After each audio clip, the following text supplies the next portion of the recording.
Muy buenas noches, bienvenidos a una nueva edición de Alfil TV. En el programa de hoy vamos a estar conversando con el exdiputado nacional del PRO, Nicolás Massot, también expresidente del bloque PRO en diputados, economista, bonaerense de nacimiento, pero de cierto modo cordobés por adopción, porque fue electo para su banca por la provincia de Córdoba, y una persona que por lo tanto conoce tanto el escenario nacional como el escenario provincial. Sabe también de economía. Desde luego, la excusa más obvia para conversar con Massot ahora son las últimas declaraciones del expresidente Mauricio Macri, en las que, puesto a hacer autocrítica, señaló al grupo dirigido, de cierta forma, por Frigerio y Monzó, del que Massot participa, y dijo que había tenido este grupo alguna deficiencia en su rol para construir consensos. Recordemos que Juntos por el Cambio llegó al poder con minoría en las cámaras. Bueno, desde luego esto no ha caído bien en este sector al que Massot pertenece. Massot ha respondido y nosotros queremos escuchar cuál es esa respuesta también. Estas son algunas de las cosas que queremos conversar. Desde luego también nos interesa, por ejemplo, que nos cuente cuál es la evaluación o el diagnóstico que hace de la marcha económica del país, que nos cuente si a su entender, si comparte el entender de varios especialistas que interpretan que esa inestabilidad económica deriva de una estabilidad política y tantas otras cosas, también adentrándonos en la política local. Para llegar a hablar de todos estos temas, vamos a pasar a saludarlo ya mismo. Nicolás, muy buenas tardes. ¿Cómo te va? Un gusto saludarte. ¿Qué tal, Felipe? Buenas tardes. Un gusto también y gracias por la invitación. No, por favor, nosotros te agradecemos por compartir el espacio. Bueno, Nicolás, si te parece, vamos a empezar por lo general y después vamos a ir poniendo el foco sobre algunos asuntos más puntuales. ¿Cómo ves a la Argentina del 2020? ¿Cómo ves a la marcha económica del país? ¿Qué diagnóstico haces de la economía en este momento, Nicolás? No, es absolutamente angustiante. La situación, yo creo que no tiene parangón, no tiene comparación con el pasado, por más que siempre son ineludibles. Pero en comparación con otras que a veces ordena el pensamiento, la situación en la que entramos a la crisis, en primer lugar, es mucho peor, estamos mucho más deteriorados. No entramos después de una década o poco menos de crecimiento bastante sostenido y de una modernización productiva como fue la crisis del 2001 después de la década de los 90, que fue una década bastante positiva en términos macro y microeconómicos para la Argentina y que entonces a la salida de la crisis teníamos todavía una capacidad instalada moderna, una productividad bastante alta, además de un mundo que crecía a tasas inéditas y que demandaba con precios altísimos lo que la Argentina producía, sino por el contrario, entramos a esta crisis puntual disparada por el COVID en el marco de lo que ya venía siendo una recesión bastante prolongada. Es decir, es una hiperrecesión en el marco de una recesión extendida. Y me preocupa, por supuesto, la realidad angustiante de muchísimas familias que pierden ingresos, que pierden empleo, que se privan, digamos, esta visión más moderna de lo que es la pobreza, que no es solamente no llegar a un umbral determinado estadísticamente de ingresos en una familia, sino que la sensación de pobreza es cuando un núcleo familiar o cuando un individuo empieza a sentir privaciones que antes no sentía. Y en ese sentido hay muchos que están por encima del nivel monetario, estadístico de la pobreza en cuanto a ingresos, pero que tienen privaciones de obra social o de prestaciones de salud, tienen privaciones de educación en sus hijos o en ellos mismos, tienen privaciones de consumo. Entonces, esa pobreza multidimensional en la Argentina está creciendo a una velocidad realmente que aterra. Y como les decía antes, lo más desalentador de todo es no encontrar cuáles son los fundamentos que van a explicar una salida de todo eso. Nicolás, Y para montarme en parte de tu introducción, por supuesto que el problema en gran medida es político, porque la política fracasa en algo fundamental que le tiene que dar la política a la economía, que es en el plazo. Es decir, la economía capitalista funciona a base de inversiones que lo que intentan es recuperar y acrecentar el valor del dinero, es decir, generar ingresos con distintas actividades. Y eso requiere de que existan negocios que son rentables, pero que además exista plazo.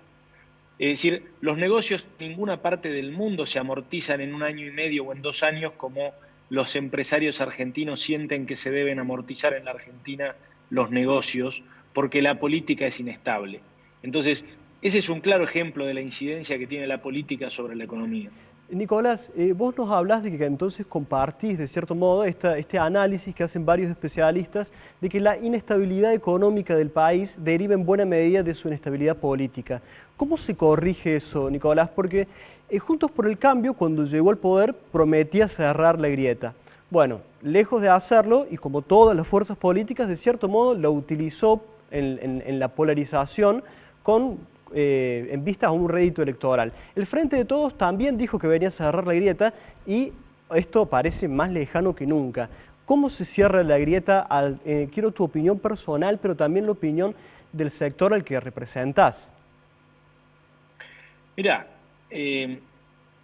efectivamente la economía argentina para cualquier recuperación, sea temprana o más tardía, al no tener, como decíamos antes, fundamentos inherentes a la economía que puedan explicar una vuelta a una actividad que vuelva a generar inversión, empleo formal y saque a las familias de la pobreza, como son los momentos virtuosos de todos los países, lo que requiere al no tener eso es un shock de confianza.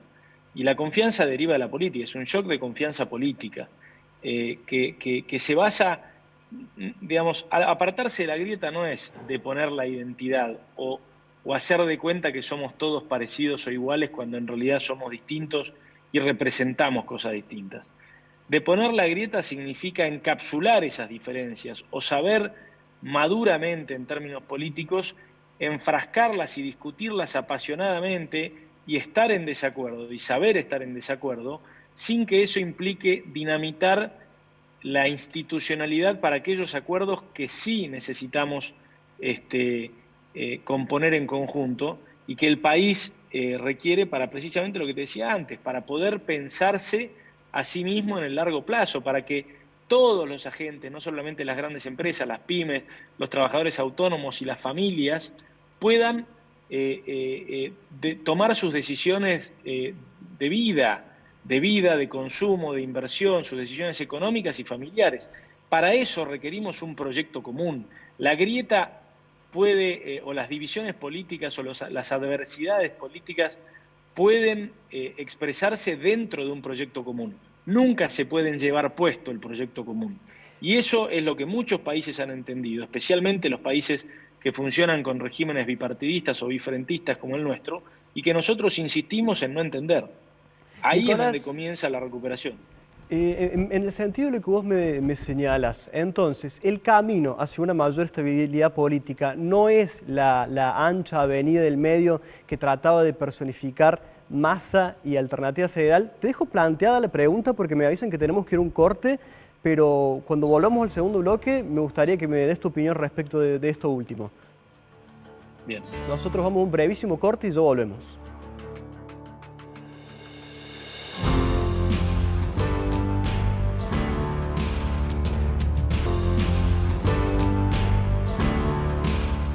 Volvemos con el segundo bloque de Alfil TV. Para los que recién nos sintonizan, les contamos que estamos conversando con el exdiputado del PRO, Nicolás Massot, quien ha estado en el primer bloque conversando con nosotros respecto de cómo deriva, a su entender, y al de muchas otras especialistas, esta inestabilidad económica de una inestabilidad política, y está planteada la pregunta de cómo se resuelve esto.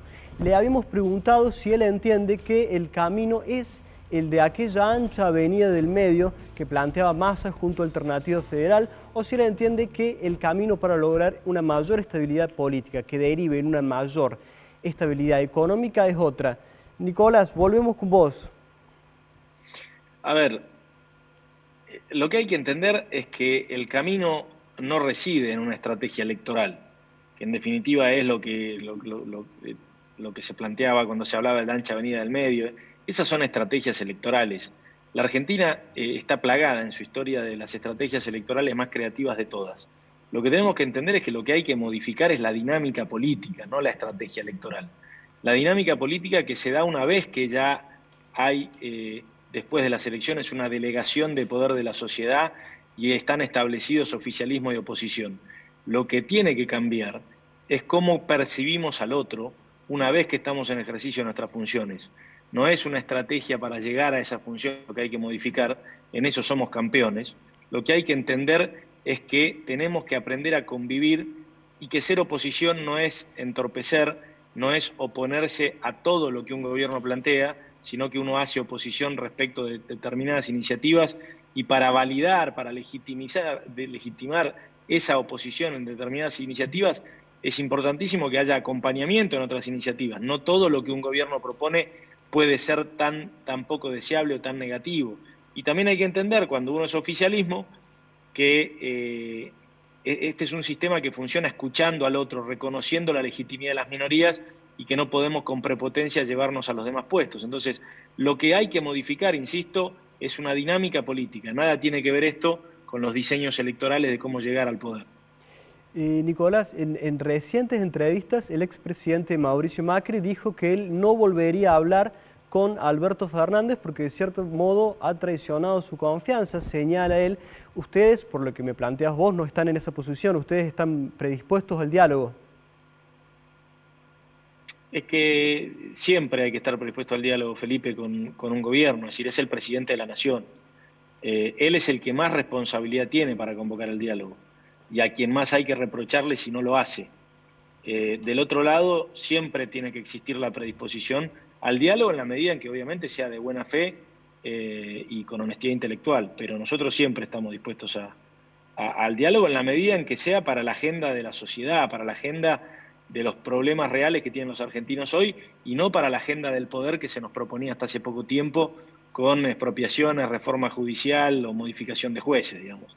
Lo que sí hay que dialogar es respecto de la agenda que le interesa a los argentinos en un momento en donde la prioridad tiene que estar puesta en la vuelta a clases, en cómo retomamos la pérdida educativa de tantos chicos, en cómo volvemos a generar expectativas para generar empleo a todos aquellos que tienen la angustia de haberlo perdido, en cómo regeneramos los ingresos de las familias que están siendo muy dañados por la inflación.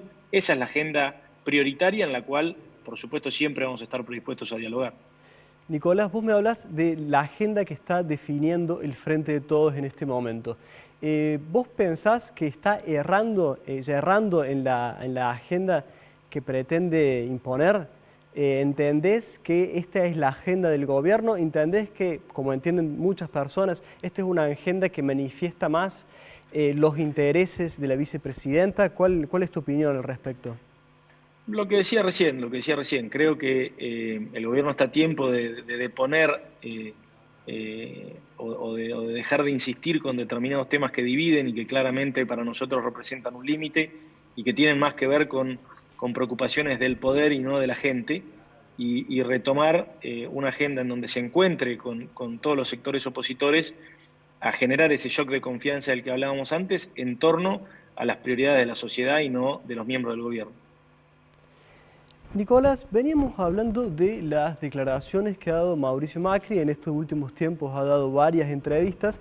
En una de ellas, creo que la última, ha puesto a hacer autocrítica, ha señalado al sector al que vos integrás también, cuyos líderes máximos, entiendo, son Monzó y Frigerio, de tener ciertas deficiencias en la construcción de consensos. Me gustaría que me digas cómo lo ha tomado tu sector cuando volvamos del último corte que tenemos en el programa y que me cuentes cuál es la repercusión que eso ha tenido dentro del espacio que representas. Nosotros vamos a un brevísimo corte y ya volvemos.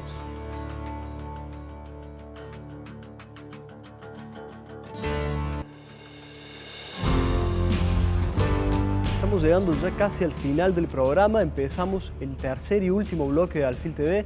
Les recordamos a quienes quieran pueden repasar estos contenidos en nuestras redes sociales y les recordamos también la pregunta que había quedado planteada. Recientemente en entrevistas, Mauricio Macri, puesto a hacer autocrítica, ha señalado al sector dirigido por Monzó y Frigerio como un sector que tuvo ciertas deficiencias en la construcción de consensos políticos, que a entender del expresidente no fueron lo suficientemente profundos. Desde luego esto no ha caído bien en el sector, pero le vamos a pedir a Nicolás que nos cuente él cuál ha sido la reacción. Nicolás. Mira, Felipe, nosotros ya nos referimos de algunas otras formas a esos comentarios y yo no quisiera hacer, seguir insistiendo en eso porque quiero ser coherente con lo que te decía antes. Hoy es infinitamente más relevante que estemos discutiendo cómo hacemos para tener una vuelta a clases exitosa que las opiniones del expresidente. Tenemos que estar mucho más conscientes de que discutiendo estas cosas nos alejamos de nuestro verdadero deber y de la empatía que tenemos que generar en la sociedad. Y además nosotros lo hacemos con la conciencia súper tranquila de haber dejado lo mejor de nosotros para poder alcanzar esos acuerdos, que siempre lo hicimos pensando en el país y no en el presidente en persona, y siempre actuamos, y creo que fue notorio y de público conocimiento, con esa independencia que nos daba saber a quién respondemos, que respondemos a la gente que nos puso ahí y no a los intereses de ninguna persona en particular ni de su entorno. Y la verdad es que nosotros entendíamos lo mismo que él de alguna manera, que hubiera sido muy importante que él se dedicara más personalmente, como muchas veces le reclamábamos, a esa agenda, la agenda de los acuerdos, a no tratar de presumir de que teníamos el mejor equipo y no necesitábamos la ayuda de nadie, sino todo lo contrario, como nosotros percibíamos desde el Congreso, que en el peronismo y sobre todo en el peronismo de las provincias había valiosísimos dirigentes que tenían mucha experiencia y mucho conocimiento para aportar, que era muy enriquecedor y que eso requería de entendimiento, de escucha y de acuerdos políticos que muchas veces le reclamábamos al propio presidente y a su gabinete y no siempre encontrábamos el eco. Así que si esa es la autocrítica, en eso estamos de acuerdo y por supuesto que nosotros también hacemos nuestra propia autocrítica asumiendo la falta de convicción que podemos haber tenido en determinados momentos, con la diferencia sí de que nosotros la autocrítica la empezamos cuando gobernábamos, cuando percibíamos estas deficiencias, no sentíamos que hacía falta perder para hacer esa autocrítica, así que en ese sentido no podemos hacer más que compartirla. Nicolás, te llevo por un momento para aprovechar los últimos minutos de conversación que tenemos a la agenda provincial.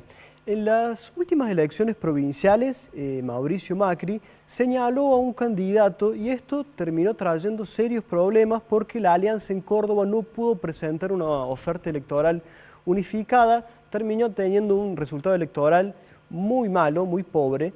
Y nos gustaría saber, a tu modo de ver, cómo deberían ser electos los candidatos de Juntos por el Cambio de acá en el futuro en Córdoba. ¿Interpretás que fue un error esto que hizo el entonces presidente de señalar a un candidato? Bueno, en realidad no creo que haya sido un error, me parece que él estaba en todo su derecho, me parece que lo que fue un error, en todo caso de una de las dos partes de esa contienda, fue no aceptar el mecanismo de las elecciones partidarias como la forma de dirimir cuáles eran los mejores liderazgos. Entonces ahí sí que cuando en un partido político no existe la democracia interna es muy difícil administrar la heterogeneidad de los liderazgos y poder representar a más y más electores a la vez, que se sientan representados por las diferencias que tienen esos líderes y que en todo caso haya un criterio objetivo de selección como lo son la votación de los afiliados y los electores independientes que se acercan a una elección partidaria para elegir candidaturas. Creo que esa es la única solución posible para una coalición tan variada como la nuestra y no creo que el problema sea que un presidente en turno o un dirigente de la coalición, como en este caso Mauricio Macri, manifieste sus preferencias, que está en todo su derecho a hacerlo. Me parece que lo que tiene que existir es un compromiso por dotar de democracia interna, Cambiemos, y de utilizar todas las herramientas posibles participativas para que, insisto, podamos ampliar la base de representación y aspirar a un triunfo en Córdoba. Nicolás, ¿cómo evalúas la actual gestión provincial? Dame una opinión, al menos breve, me gustaría escuchar tuya. Mira, tengo la particularidad de que desde el inicio de la pandemia que no estoy en la provincia, de manera que me cuesta mucho ser objetivo.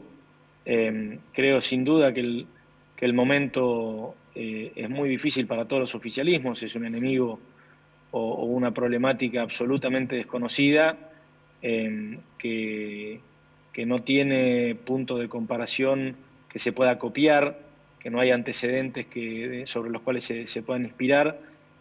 Obviamente, sumado eso al drama y a los desastres que hemos vivido en los últimos días, en los últimos meses, dirían, en las sierras y con tanto destrozo producto de los incendios, seguramente que la reacción del gobierno en muchos puntos podría haber sido diferente, pero insisto que me cuesta, a la distancia en la que estoy, tener una visión calificada y objetiva de la gestión. Por supuesto, como cualquier gestión que ya lleva 24 años, en donde se repiten algunas ideas y sobre todo hay muchas caras que han hecho muy bien las cosas en determinado momento, pero que después de tanto tiempo le cuesta volver a generar expectativas, le cuesta por ahí encontrar motivaciones.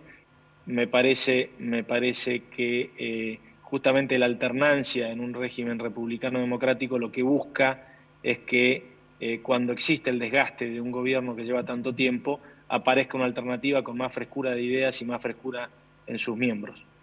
Comprendemos. Nicolás, vamos a ir con la última pregunta, si me dicen que hay tiempo.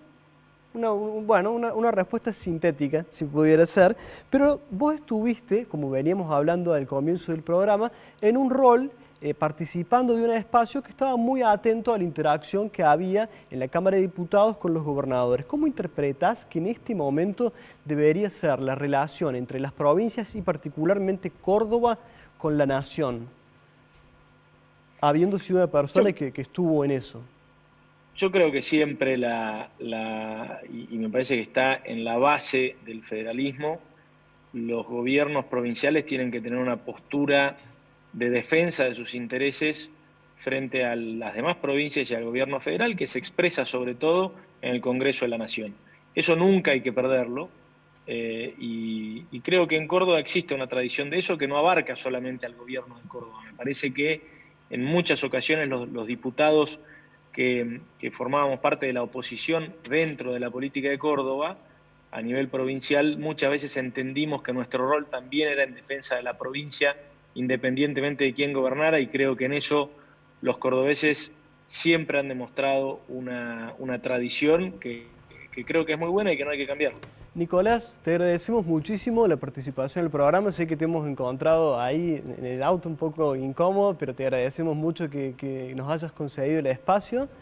Y nos despedimos porque lamentablemente se nos ha acabado el tiempo, pero va a ser un gusto poder hablar con vos nuevamente si tenemos la oportunidad más adelante. Por supuesto, será un placer. Les agradezco la invitación y un fuerte abrazo. Hasta luego. Nosotros hemos llegado al final del programa, nos despedimos, pero antes les recomendamos que si quieren revivir esta entrevista a Nicolás Massot, en la que hemos repasado temas de mucho interés y mucha actualidad, lo pueden hacer entrando a todas nuestras redes sociales. Como siempre, nos despedimos hasta el próximo sábado a las 19:30 por la pantalla de Canal 10. Buenas noches.